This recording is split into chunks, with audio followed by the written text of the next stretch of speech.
darkness surrounds us. It's time to light up the night. It's time for Zero Dark 30 with John. Yay! Cut out the jibber jabber. Don't be babbling like a fool. Say what you got to say. That's all. Then shut your dang pie hole. Oh, man, to be Mr. T, shut your pie hole. Welcome back to the Prepared Mind channel. It is Friday. I don't even know what the day is. I think it's January 12th, 2024. We're documenting what's going on in the world, folks, as we slide down into a soft landing of shit hitting the fan. I mean, how do you say that? Well, you know, it's a soft land. Of course shit is soft. That's what makes it so messy. It gets everywhere. It's in everything. Oh, and boy, is it howdy. We blasted out of the bunker and traveling through the night.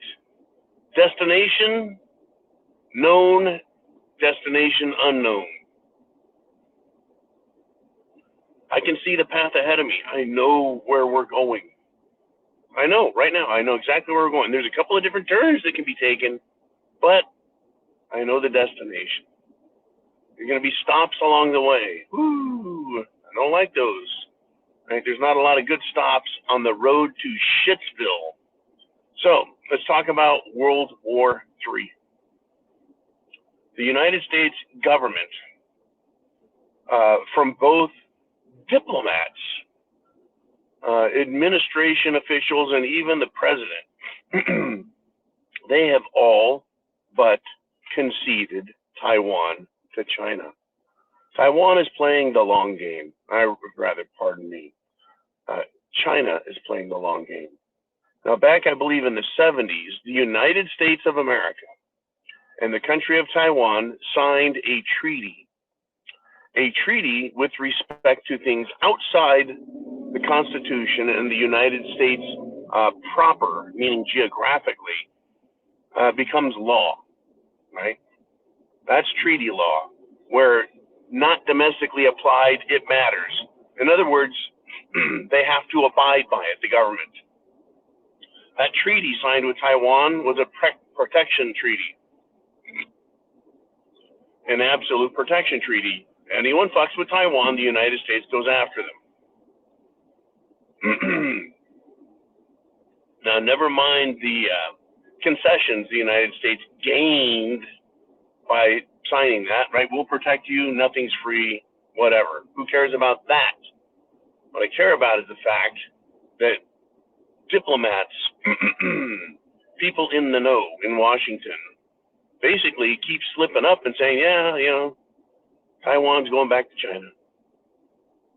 In fact, when Xi Jinping, communist dictator for life in China, came to the United States of America, he visited San Francisco, the city by the bay, where the governor and the city county of San Francisco managed to get all the homeless people out of the city, clean it up, and decorate it to look like a fucking Chinese communist parade. Yeah.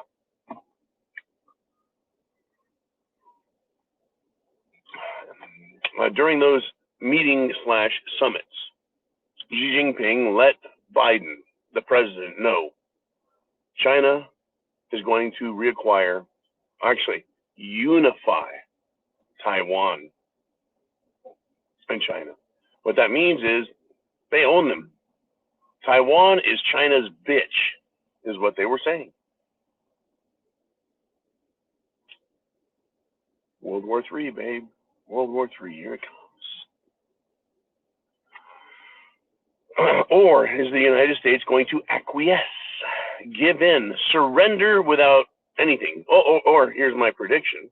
My prediction is actually, folks, before 2030, before the year 2030, China is going to sign papers, resolutions, statements,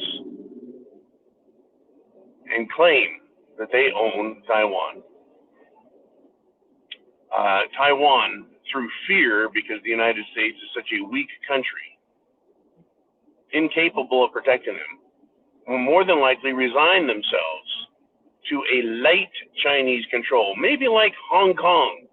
When the British gave Hong Kong back to mainland China, it ceased to be a colony. Oh my God, colonization. Oh yeah, freedom. Yeah, there was freedom there.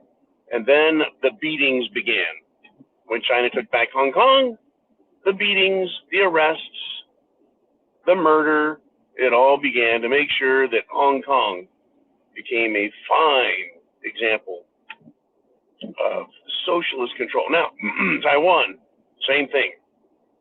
Now, if there needs to be a presence of Chinese military, in other words, an invasion, the United States may put up a show, right?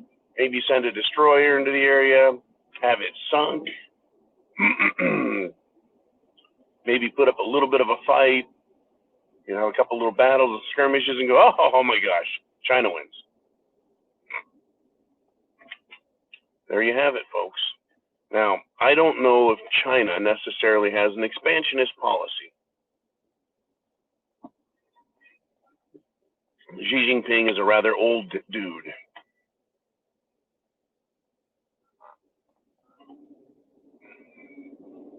Knowing that, unless he's written a book about the future of China and how it should be pursued, there's enough Chinese people over there, what, 1.4 billion of them? They could take over all the island nations in the Pacific and expand that way. But, you know, World War III. But let's not talk about 5 years from now, 10 years from now. Let's talk about World War III right now. The United States of America has now attacked the Houthis of Yemen, who are backed militarily by Iran. And Iran is backed by China and Russia. They are part of the BRICS, you know, Brazil, India, China, Russia, South Africa. Now has other countries in it that have joined it. And that's where we're at. That truly is where we are at. America's attacked them. Now, I was telling, I think I sent the R Syndicate. That's right, folks. We're still active, the rsyndicate.com. It's kind of the counter intel pro secret squirrel club of the month thing.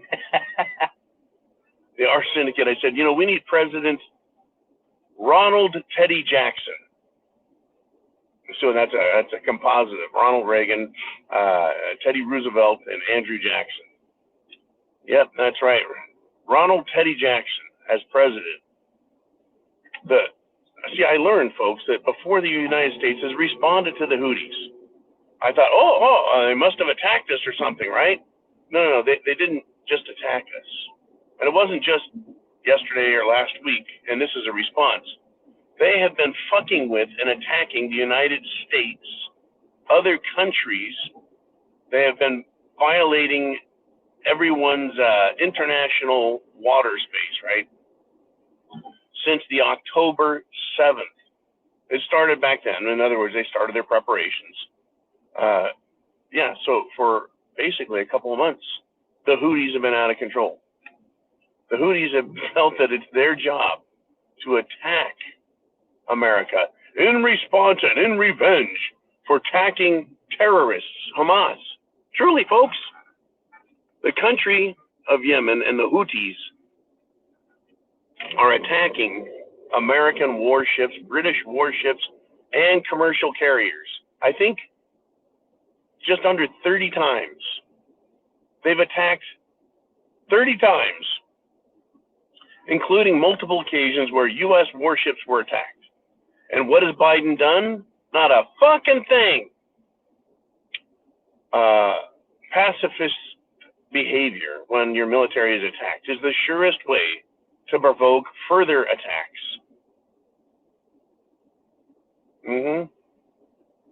So, Biden has encouraged these attacks and is now finally doing something back. What should have happened is one attack, the very first one, shouldn't have gotten a response letter, a phone call. It should have gotten a tomahawk right up their headquarters' anus. Andrew Jackson style, Teddy Roosevelt style, Ronald Reagan style. You don't get a chance. Your attack was your first and only mistake you get to make. The response should have been overwhelming, in their face, right there. No coalition needed. Nope. No coalition needed. You fuck with our shit, it's gone. And that would have stopped the Houthis right there. They'd be like, hey, ouch. Okay, yeah, I guess we shouldn't have fucking poked the bear. I guess Joe Biden likes being poked in the bunghole. And so that's what the Houthis have been doing. Well, they finally struck back.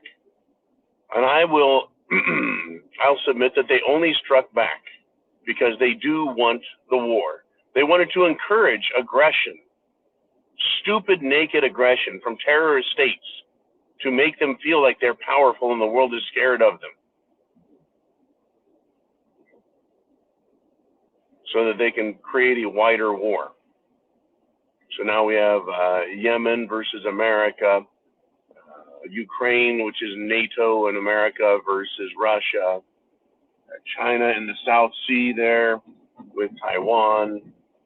You got North Korea up there fucking with everyone, Japan, South Korea, the United States. North Korea is sending their munitions. Apparently they don't know how to grow food, but they can make bombs like a motherfucker. Sending their munitions to the war zone to help Russia. I don't know if I buy that story.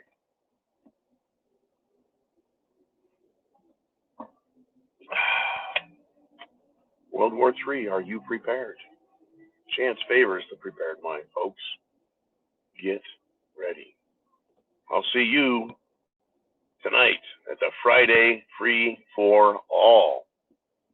Semper Fi. Godspeed.